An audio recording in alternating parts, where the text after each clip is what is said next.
Hello and welcome. Tonight, fear grips travelers as terrorists attack Gidon train station along Abuja-Kaduna rail route, the second attack in 2 days. President Muhammadu Buhari meets service chiefs, orders heightened security over terrorist attacks as Vice President Professor Yemi Osinbajo visits victims of bandits' attacks in Kaduna, shelves journey to Lagos. National Assembly condemns terrorist attacks, urges the Army and the Air Force to carry out sustained bombardment on terrorist enclaves. And Russia to reduce combat operations around the Ukrainian capital Kyiv and the northern city Chernihiv.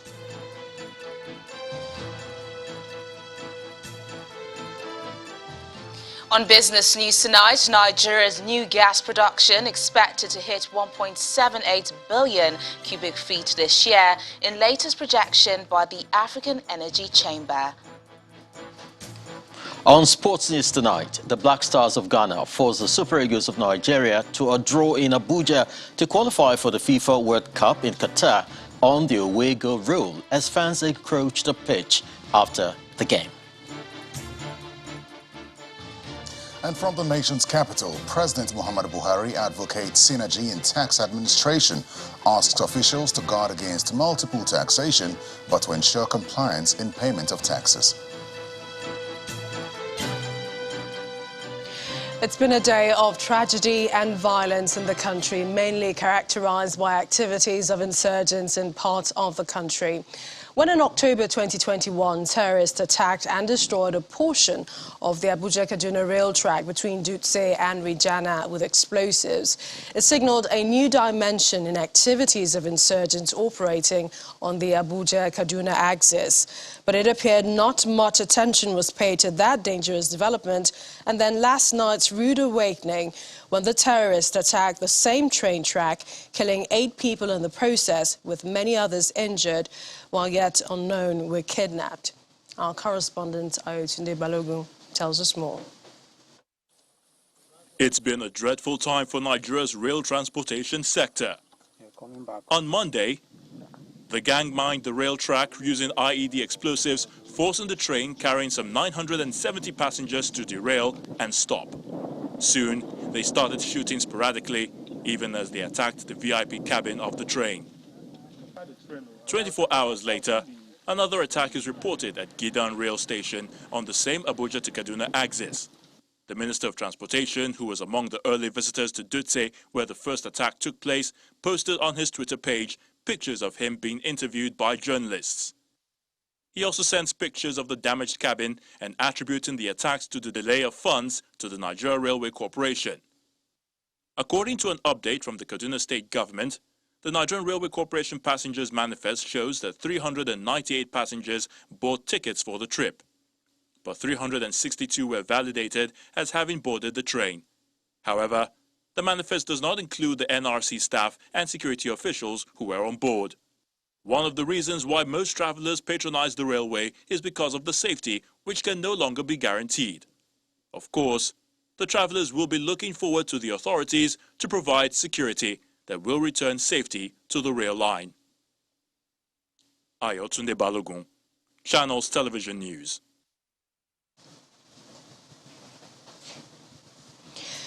And barely 24 hours after yesterday's incident, the insurgents launched another attack on the same rail line today. Meanwhile, the Minister of Transportation, Mr. Rotimi Amechi, is blaming the attacks on the Abuja-Kaduna bound train on Monday to the lack of approval for funds requested by his ministry to procure security surveillance gadgets. The minister was speaking after he went to the scene of Monday's attack. Our correspondent, Emperor Simon, reports.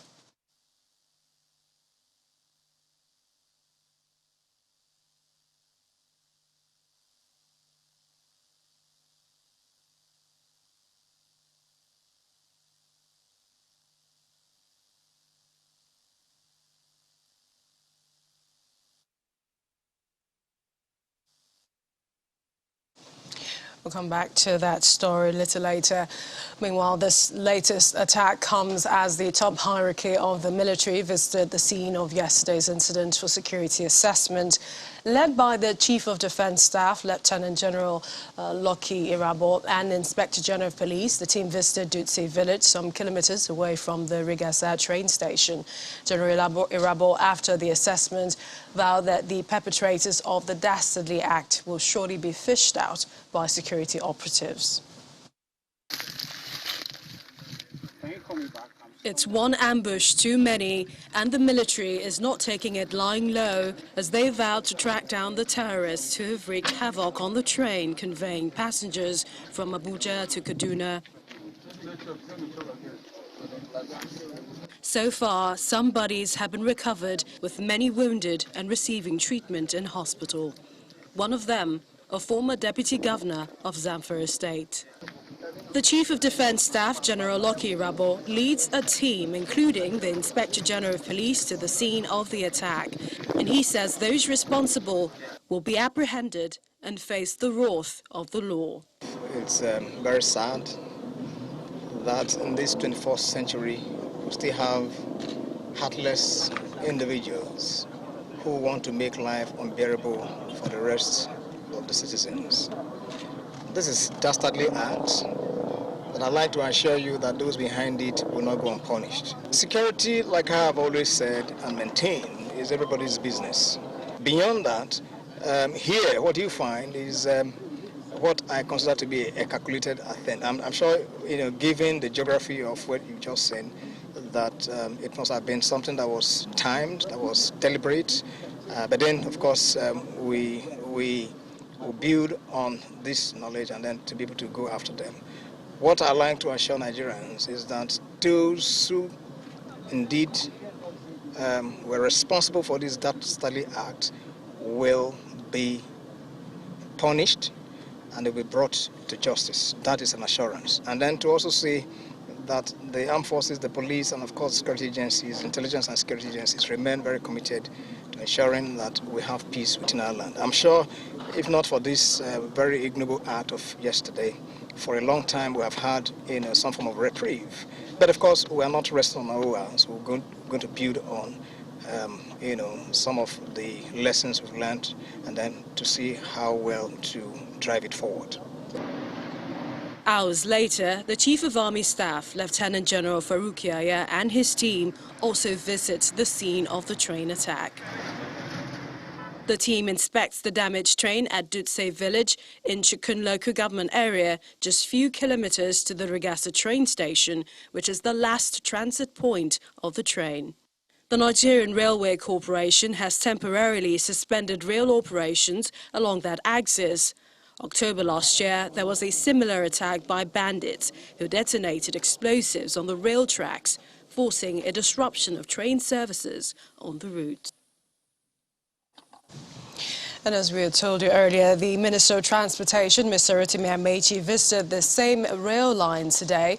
He's blaming the attacks on the Abuja-Kaduna bound train on Monday to the lack of approval for funds requested by his ministry to procure security surveillance gadgets. Our correspondent, Emperor Simon, has more.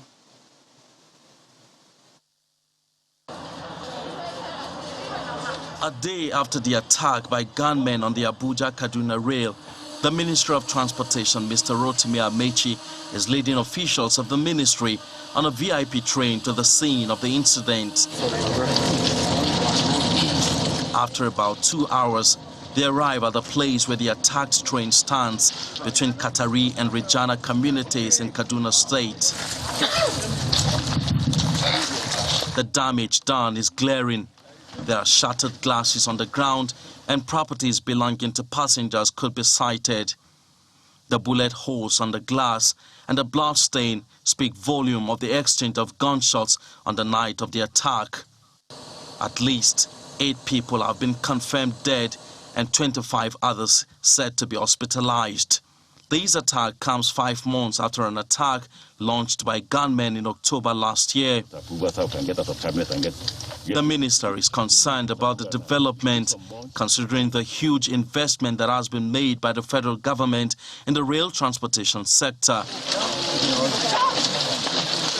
And after his assessment, the minister leads the government officials from the scene of the incident to return to Abuja But there is another report that gunmen again on Tuesday attacked a train station not far from where the previous day's attack happened. Mr. Amechi addresses journalists after arrival at the Kubwa train station. We knew what the problem would be. We knew we needed to have digital security equipment. We told the country that's what we needed. We applied for it. Because if we had those equipment, you will see anybody on that track, for Christ's sake. And I want that lives will be lost. Now lives are lost. 8 persons dead, 25 persons in the hospital. We don't know how many persons have been kidnapped. And the cost of that equipment is just 3 billion naira. The cost of what we've lost is more than 3 billion naira. We've lost tracks, we've lost locomotives and coaches, we've lost human beings. And the equipment is just 3 billion naira. To fix those equipments now, to fix all the things on that track, will cost us more than 3 billion naira. And now even the things we wanted to buy, we say give us approval to buy. We need to give us money. Give us approval to buy. At the time we asked for it, the dollar was 400 naira. Now if we're going to buy it, we're going to buy it at 500 naira. You know, when you come with sincerity to government and your colleagues and people are stopping you, it is annoying. Meanwhile, train services have been suspended by the Nigerian Railway Corporation on the Abuja-Kaduna rail, leaving the train station in Kubwa now deserted.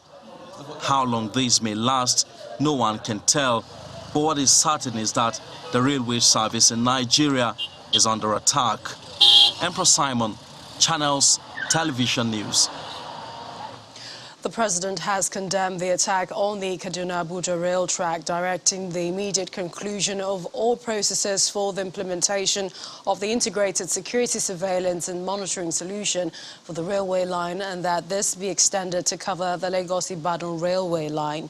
He also directed the Nigerian Railway Corporation management to speedily repair the damaged lines and resume normal service without delay. President Buhari gave the directives after receiving briefs from the service chiefs led by the Chief of Defense Staff, General Lucky Irabor. The president also charged the law enforcement chiefs to bring back all passengers kidnapped and ensure that the perpetrators are hunted down and made to face justice. Meanwhile, the Chief of Defense Staff, General Lucky Irabor, has been speaking on the president's charge to them following the train attack, saying that security agencies will build on the lessons they've learned from the latest incident. We've come to brief Mr. President regarding the unfortunate incident of yesterday, wherein some criminals, bandits, we have gone to lay improvised explosive devices along the rail track, and so the passenger train was immobilized and 7 Nigerians were killed, 29 others were wounded, and some have been abducted. We are yet to establish the exact number. So we went to the scene this morning, inspected the entire episode and gave out instructions as to what is to be done, and we have come to brief Mr. President on these developments. I can perhaps use this opportunity to reassure the nation that based on Mr. President's directive that we will take every action necessary. So not just to apprehend those who are behind this dastardly act, but for them to also face justice. Going forward, certainly there will be a greater security for the nation, and I'd like to urge everyone to go about their normal duties.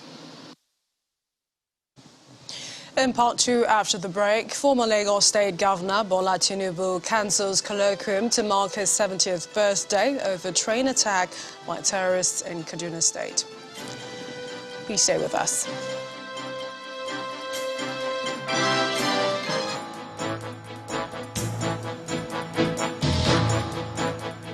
Welcome back. If you just joined us, you're watching the news at 10 live on Channels Television Lagos. A reminder of our top stories.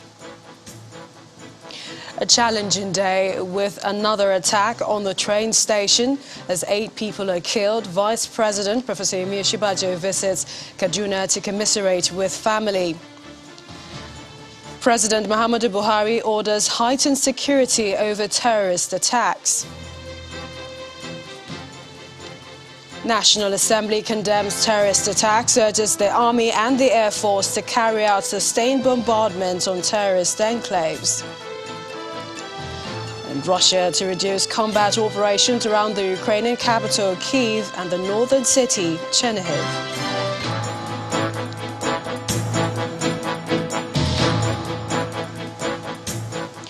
Vice President Professor Yemi Osinbajo has also visited Kaduna over yesterday's train attack by terrorists, where he has been sympathizing with the victims.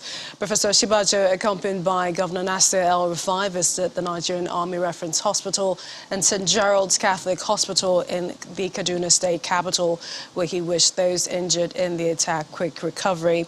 He also described the attack as an act of terrorism aimed at causing chaos in society, adding that the attack has also reinforced the belief of the federal government to providing adequate security and surveillance. It's been a traumatic week for the people of Kaduna State. From the attack on a village that led to the death of more than 50 people, to that of the airport which left 2 persons dead, and then the attack on passengers traveling from the nation's capital Abuja to Kaduna by rail. This brings the Vice President to Kaduna State in company of the Governor. They visit the 44 Army Reference Hospital. Thank you. Thank you very much. Thereafter, they proceed to the St. Gerald's Catholic Hospital in the Kakuri area of Kaduna metropolis. Several families have been thrown into mourning with the loss of 8 travelers from Monday's attack, while others have sustained various degrees of injuries. Some of them narrate their ordeal. We just had the sound of like a gunshot or anything. We can't judge what is that.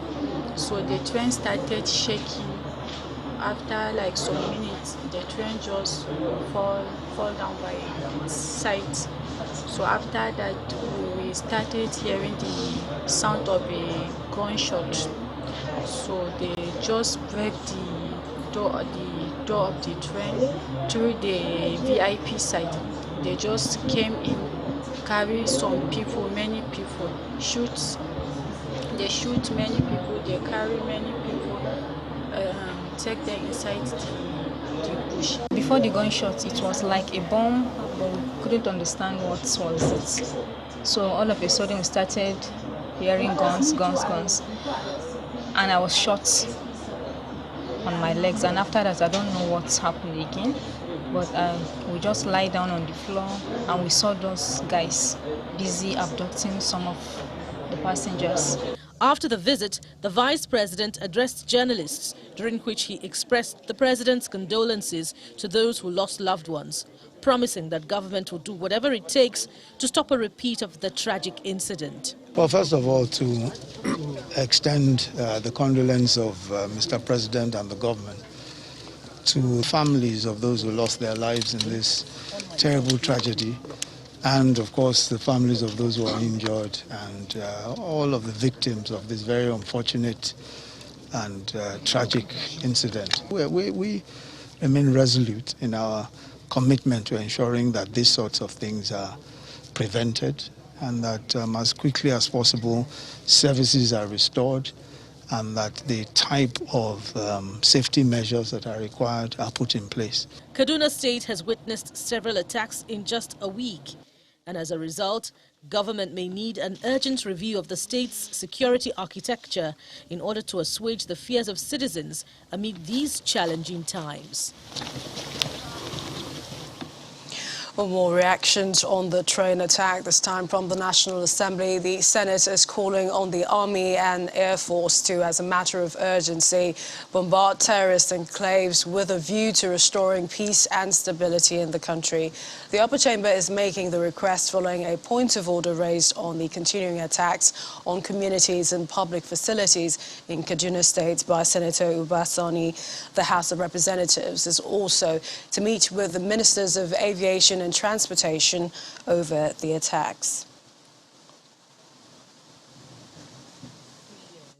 There's barely a week where federal legislators in the Senate and House of Representatives do not debate attacks on Nigerians in different parts of the country. be it banditry, terrorism, communal clashes, armed robbery attacks, or even attacks from criminals in neighboring countries. Lawmakers raise motions on the floor, bringing this happening to the attention of the House. Terrorists have in recent times stepped up attack. The trend continues during Tuesday's legislative proceedings when a senator representing Kaduna Central informs his colleagues of a string of distressing attacks on communities in his state, which climaxed in the attack of a Kaduna-bound train on Monday, 28 March. The train derailed after the first wave of attacks. Grenades and RPG were used. They rained bullets on all the coaches. Some passengers were killed, while many sustained bullet wounds.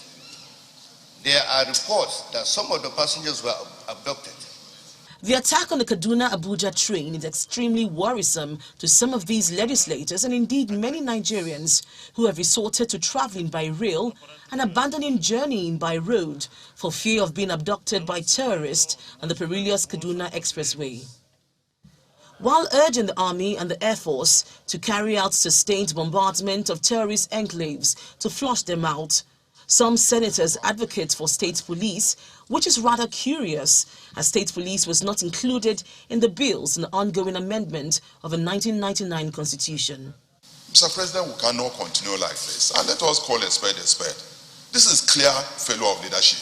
There's no two ways about that.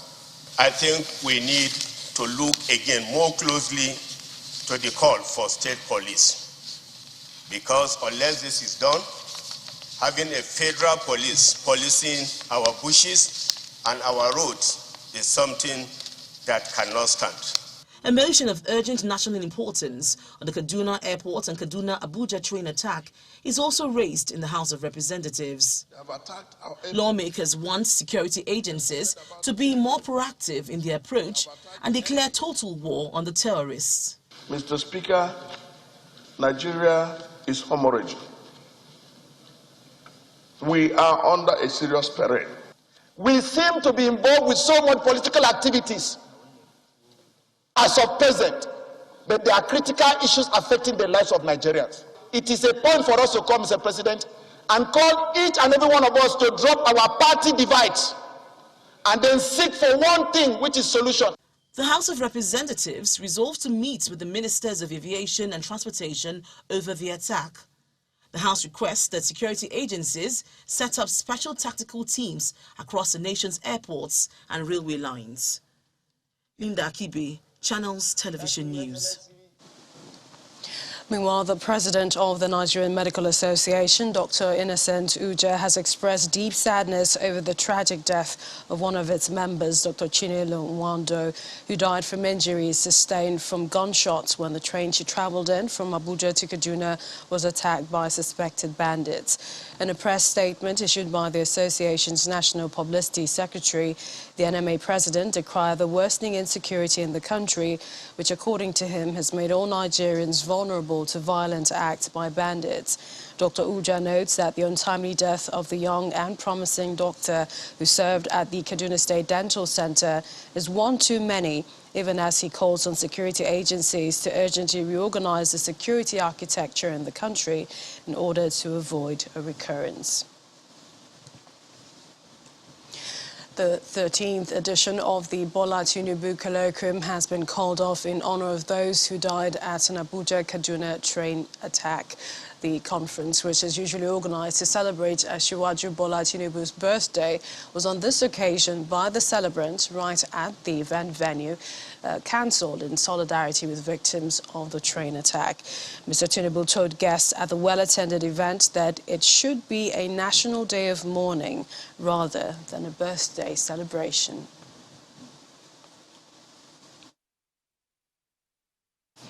Now let's get some more perspectives on this very disturbing issue. We're now being joined live from Abuja studios by security consultant Dr. Kabiru Adamu. Thank you for joining us on the news at 10. First, what do you make of the latest developments in activities of terrorists in the country?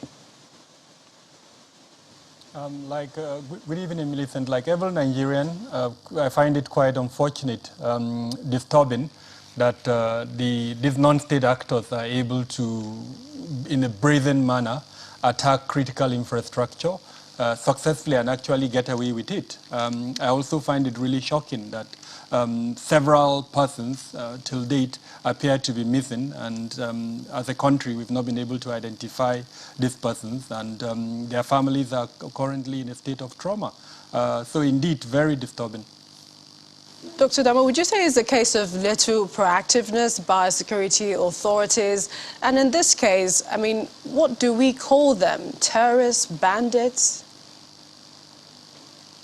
That, as it were, is in the hands of the state. If you recall, last year, certain groups of bandits were declared as terrorists. Now, we have not been informed where those groups are active. Are they the ones in Kaduna or in Katsina, or in fact all over the northwest or north central of the country? So I think the onus is on the state to clarify which bandits were declared as terrorists and what has happened since that legal declaration. Are they the ones that attacked this train? If they are the ones, what was their motive? That they communicated that motive?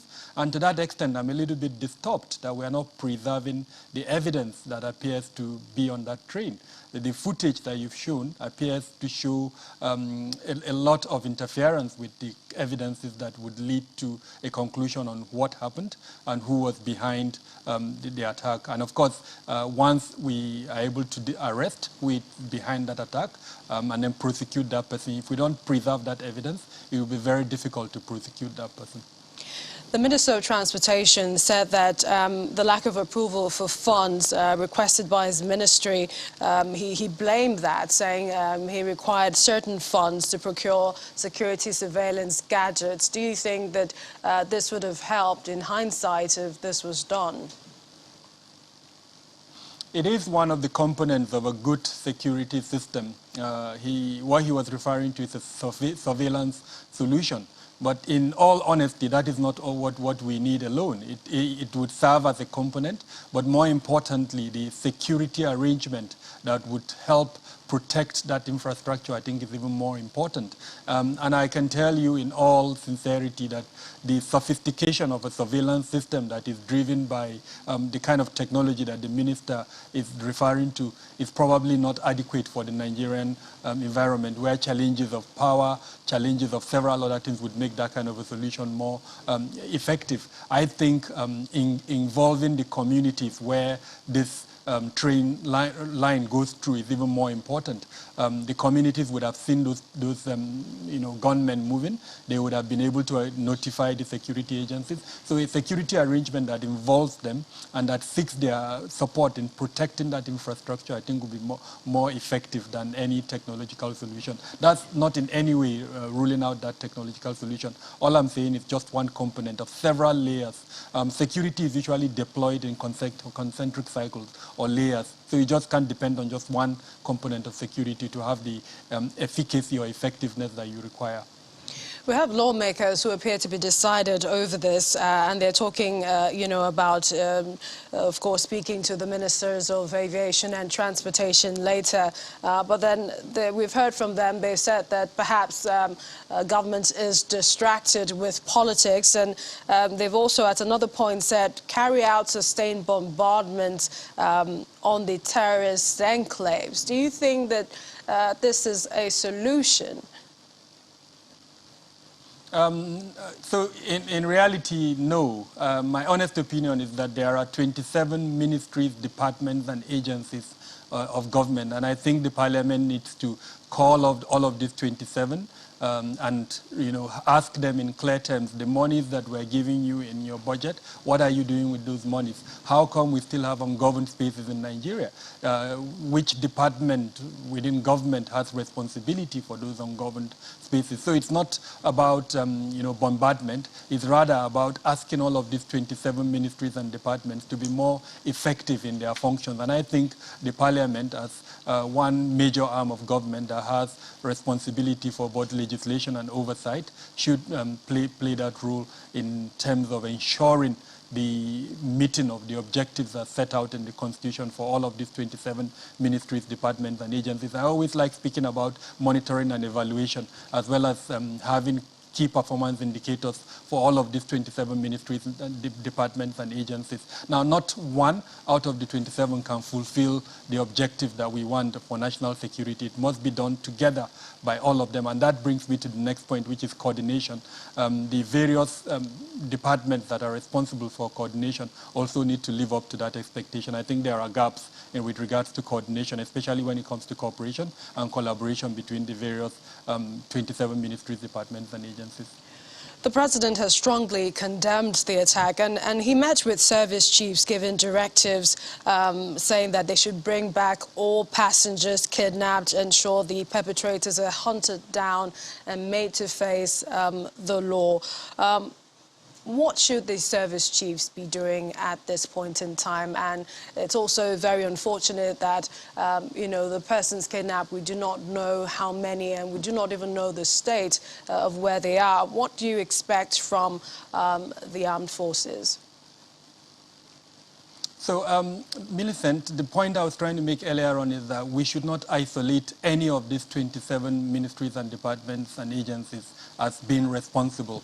The armed forces are just one component of that 27, and I think it would be very unfair to put that burden on them. Rather, the entire 27, I mean, and I say this with all sense of responsibility, the armed forces are not in any way responsible for these ungoverned spaces. There is a department, in fact, quite amazingly, in the Ministry of Agriculture at the moment that has that responsibility, or the police, as an example, that is better suited for that kind of function. Now, this is the kind of coordination and cooperation that I am expecting to see, so that at the end of the day, their work together would give us what we want. What do we want? We want improved security. It is not just 4 of these 27, and I'm speaking of the military component now out of the 27, that would give us that. It's the entirety of them. So when you ask, I would think it's better that all the heads of the various ministries, departments, and agencies come together, perhaps under one of the several security councils that we have, and give us a template for how they intend to improve security within the country. One of the best ways to do that is perhaps revisit the revised national security strategy that was launched in 2019. Why is it not being implemented? And then, of course, if there are, you know, funding challenges or perhaps some other challenges, this is the time to speak about it. But more importantly, it's not a function for just one component of the security departments within the country. It is something that all of them should do together. Security consultant Dr. Kabiru Adamu, many thanks for joining us on the News at 10. Thank you for having me. Well, more reactions still coming in, and not being proactive is what former lawmaker Senator Shehu Sani is blaming for the series of attacks on the Kaduna Rail. Senator Sani lamented the law that follows terror attacks few days after they happen. His suggestion is for security matters to be handled differently than they are currently. He made the suggestions while speaking on our program, Politics Today. With what has happened to the trains now, the question is, how do we access our own city? But what I know very well is that if security agencies will be proactive in taking the war to the camp of these bandits and terrorists, we couldn't have experienced what we experienced. First of all, on Saturday, there were reports of terrorists attacking the vicinity of the airport. And then on the same day, when this train was attacked, terrorists numbering over 300 attacked villages between Kaduna and Niger State and displaced thousands of people who later moved as IDPs to Jere Town. Now, with all this sequence of events, the question people need to ask is, where is intelligence? Where are security agents? And just some 2 hours ago, there were reports that along the same Kaduna-Abuja, where you have a bridge that crosses to Abuja, along the same Kaduna-Abuja road, terrorists were seen on motorcycles in hundreds passing by, and it sent panic to motorists. So the question we still need to ask ourselves is, when will this problem come to an end? It's going to only come to an end if our security agencies, our government, do the right thing. For now, things are not done according to how they should be. We have more stories from our Abuja studios. Terry Kume standing by. Terry?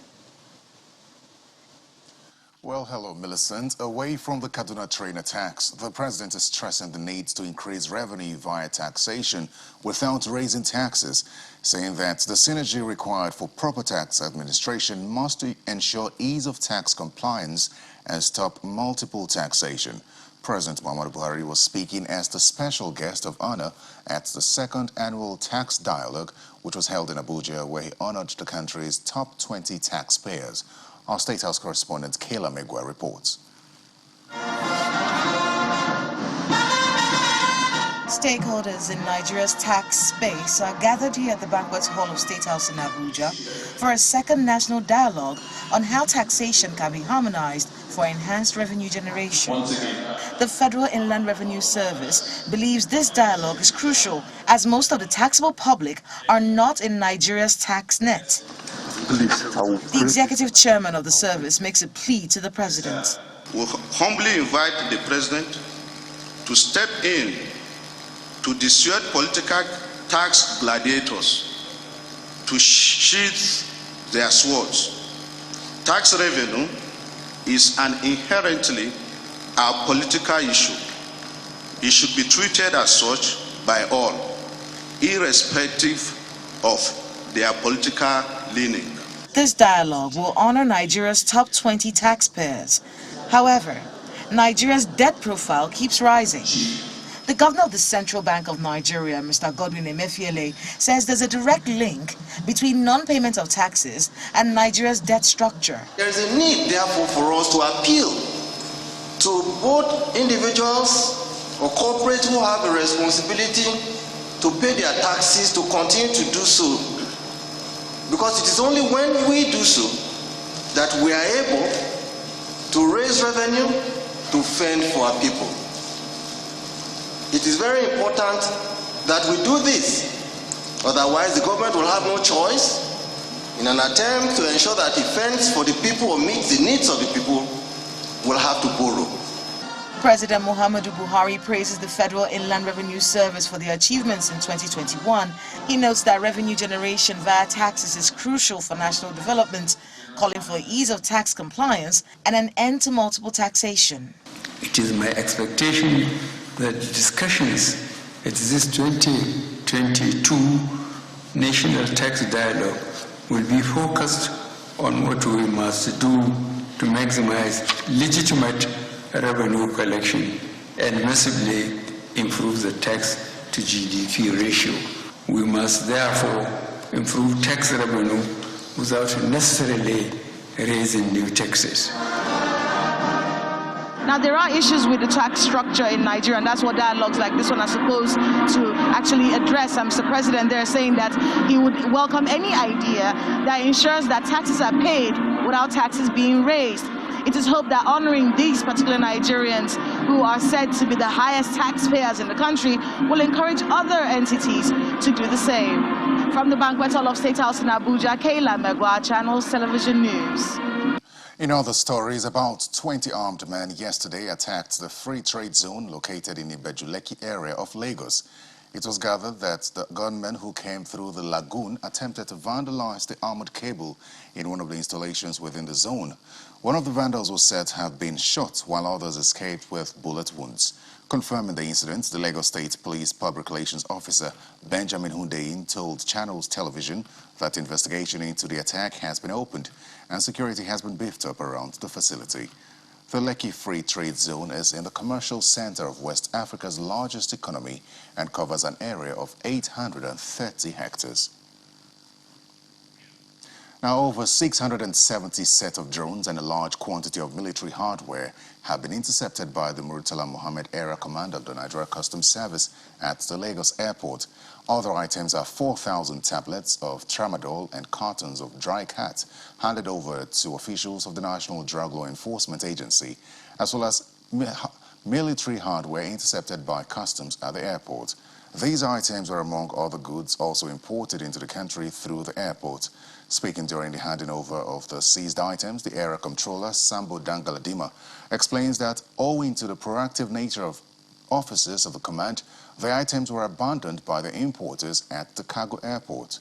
On his part, Brigadier General Danlamin Dahi, who represented the Nigerian Army, condemned the import, adding that military authorities will do the needful. When you are moving along the road in our country, sometimes you just see people coming out from the bush with military uniform. You don't know who they are. Some of them doesn't even carry their name tags or anything. And that is why sometimes you'll be baffled to say, who is this army on the road? Who is this soldier on the road? But not knowing that they are bandits or not knowing that they are armed robbers, using these type of things that we caught here to go and perpetrate what they are doing. And some of them, as they land in the sheds, will look at it and then my people will pick it up and then put them in one side, ask the owner to go and to come and identify. If it is army, they will definitely send a paper before they even bring them in. But most of them, they don't do that, and that is why we keep them here. Some of them have been here for more than 3 months. The owners didn't come forward. Because when they realize that we have gotten them, they will run away. They will not come back. The customs has woken up and are doing their job the way it's supposed to be done. So bringing in those illegal things will be a waste of time, because at the end of the day, they will be received, they will be seized. Or this time around, we've seen a lot of illegal bringing in of items, military hardware, which I think this is one of the ways in which we can stop all these things. We will hand it over to the headquarters and further directives will come. And that's all from the nation's capital. It's back to you, Millicent. Thank you, Terry. Well, we return back to the Kaduna-Abuja train attack, and we are learning that the managing director of the Bank of Agriculture, Awan Ali Hassan, is missing following the incident. The bank boss was said to be among the passengers on the Kaduna-bound train yesterday when it was attacked. An official in the Ministry of Agriculture, however, told Channels Television that they have seen news making the rounds that Mr. Hassan was among those kidnapped, but it is yet to be confirmed. Now for some business news, here's Teniola Shirwale.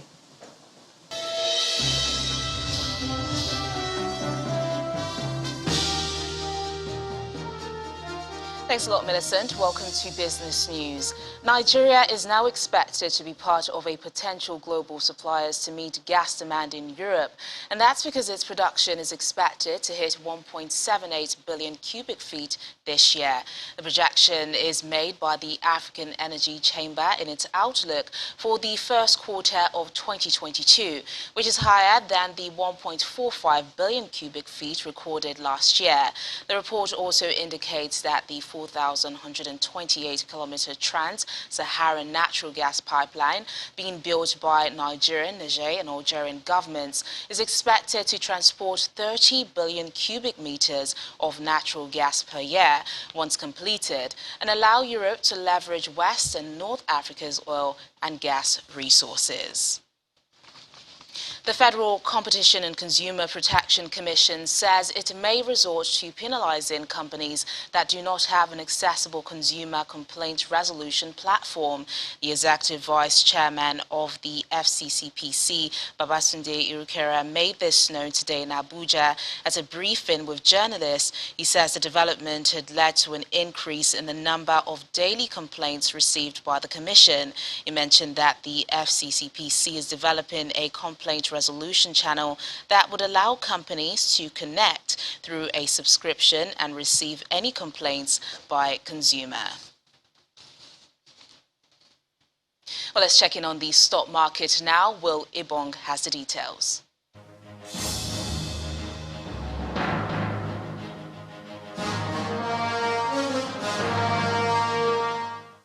Hello and welcome to the Stock Market Report. Markets have continued the week in a risk-off mode. Now, the stocks largely responsible for this. International Brewery is down by 10%, O&O lower by 3.8%, and Zenith Bank down 1.27%, pushing the key sectors in the red zone. The activity chart was not spared from drowning in the sea of red. Volume declined by about 40% to 214 million units of shares transacted, while value fell by 31% to below 2 billion naira. Meanwhile, PZ Cussons still making big moves. Its share price rose again today by 9.8% to close at 11 naira 20 kobo and remaining on the top gainers board. And to one of the stocks that triggered the huge pullback in the market, International Breweries, as I mentioned earlier, dipped by 10%, shedding 50 kobo off its share price to close at 4 naira 50 kobo, leading a gang of 17 other decliners. It's the second trading day of the week, and market watchers are still trying to make sense of the moves in the market. We'll see how the rest of the week pans out. And that's the Stock Market Report. I'm Will Ibang. Back to you. And that's Business News Tonight. I'm Teniola Shobowale. It's back to Millicent for the rest of the news at 10. Thanks, Teniola. And Russia says it will drastically reduce its military presence near the Ukrainian capital, Kyiv, as Russian and Ukrainian delegations resume peace talks, this time in Istanbul, Turkey. The Defense Minister, Alexander Fomin, made the announcement on camera, saying Moscow would reduce its military presence in the direction of Chernihiv, north of Kyiv, suggesting some progress may have been made during the day's negotiations. Here's Simon Pusey with more in Around the World in 5. Good evening and welcome to the Channel Studios here in London with your international news around the world in 5. The first face-to-face talks in over a fortnight have been held between Ukraine and Russia with the hope of finding enough common ground for a ceasefire. President of the host nation for the meetings, Turkey's Recep Tayyip Erdogan, said both Ukraine's Zelensky and Russia's Putin were valuable friends as he set the scene for talks in Istanbul. He said progress at the talks would pave the way for the leaders to meet, and that Turkey could host that too. Meanwhile, the Russian billionaire Roman Abramovich appeared at those peace talks between Russia and Ukraine in Turkey. It comes hours after reports surfaced that Mr. Abramovich and 2 Ukrainian negotiators had shown poisoning symptoms after talks in early March. The Chelsea Football Club owner was said to have suffered sore eyes and peeling skin, but had now recovered. During an interview, Ukraine's Foreign Minister Dmytro Kuleba advised anyone going to the negotiations not to eat or drink anything and preferably avoid touching any surfaces. The Kremlin has dismissed the reports, calling them disinformation. Meanwhile, the charity Amnesty International has been documenting attacks against civilians in Ukraine with the targeting by Russian forces of hospitals and schools. The rights group released its annual report today. Towns such as Mariupol have been almost completely destroyed. Here, drone footage showing destroyed and damaged houses in an area close to the city centre. Meanwhile, here, surveillance footage shows the moment a Russian rocket hits an administrative building in Mykolaiv, and this is the result. At least 3 people were killed and at least 22 injured in this attack. The charity's director for Eastern Europe said Russia was repeating siege techniques used in the wars in Syria and Chechnya. Thousands of Syrians have protested in Idlib to mark the 11th anniversary of the start of the war, which since 2011 has killed hundreds of thousands of people and displaced millions. Protesters held banners and waved Syrian flags calling for the release of political prisoners. Syrian prisons are said to hold tens of thousands of detainees, many of whom were arbitrarily detained for participating in peaceful protests or for expressing dissenting political opinion. The UN has voiced concern over the deteriorating security situation in Ituri province in northeastern Democratic Republic of Congo. An estimated 400 civilians have been killed in the region, and more than 83,000 people have fled their homes since the 1st of January because of the violence. That's according to the UN Office for the Coordination of Humanitarian Affairs. The violence has forced aid agencies to either delay, suspend or relocate operations. Recurring incidents of dead. The United Nations said 1.9 million people were displaced within Ituri, and some 3 million others were severely food insecure. Pakistan's parliament has taken up a no-confidence motion moved by opposition lawmakers in a bid to remove Prime Minister Imran Khan. The House will begin a debate on the motion on Thursday, and a vote is to be held within 7 days. The move comes as Pakistan faces a recurring economic crisis. And by next year, the 69-year-old, a former captain of Pakistan's national cricket team, lost a parliamentary majority with a series of defections from his party, and united opposition is calling on him to step down. In the UK, 20 fines will be issued as part of the police inquiry into Downing Street parties that breached COVID rules. Mr. Speaker, we condemn the... Downing Street has said it would say if the Prime Minister is among the recipients of the fines. Reports of gatherings during lockdown prompted public anger, and several Conservative MPs called for Boris Johnson to resign. Mr. Johnson had previously insisted that guidelines were followed at all times. And Britain's Queen Elizabeth has made her first public appearance in 5 months to attend a service of thanksgiving for Prince Philip, the Duke of Edinburgh. Prince Andrew, who has been the subject of controversy in recent years, helped his mother down the aisle. The ceremony was a much bigger service than his funeral, with Prince Charles, his son William and wife Kate, and other members of the royal family all in attendance in Westminster Abbey. The Duke of Edinburgh passed away at Windsor Castle in April, 2 months short of his 100th birthday.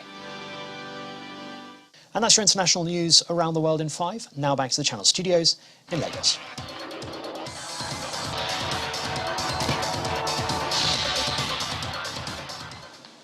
Thank you, Simon, and welcome to Sports News. The Black Stars of Ghana this evening dashed the hopes of the Super Eagles to earn our 7th FIFA World Cup finals ticket. Arsenal midfielder Thomas Partey scored the goal that took the Black Stars to the 2022 World Cup in Qatar as they forced a 1-1 draw in Nigeria to win the African playoff on away goals. He struck after 10 minutes in Abuja, and although Williams Troost-Ekong levelled from a 22nd minute penalty, Nigeria failed to score again. The Black Stars of Ghana are back in the World Cup finals after qualifying in 2006, 2010 and 2014.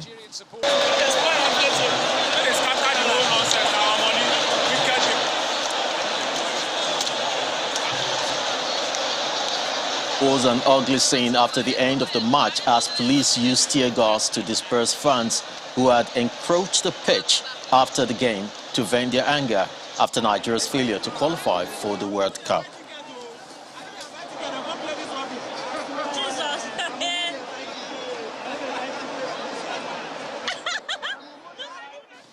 In other World Cup playoff matches, Senegal qualified at the expense of Egypt after beating the Pharaohs 3-1 on penalties, with both teams tied 1-1 after extra time. Morocco beat DR Congo 4-1 at home to qualify 5-2 on aggregate.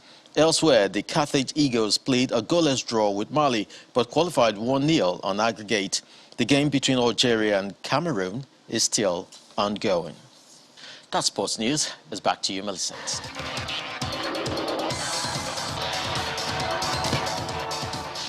Thank you, Chris. And the main news again. 8 people were today confirmed killed in yesterday's attack by terrorists on the Abuja-Kaduna train. The Vice President visited those injured, where he described the attack as an act of terrorism aimed at causing chaos in society. Also today, President Muhammadu Buhari ordered heightened security following the terrorist attacks on the Kaduna-Abuja rail line. For more stories, take a look at our website. It's channelstv.com. That's news at 10 tonight. Thank you for watching. I'm Millicent Nwaka. Have a good night. Stay safe.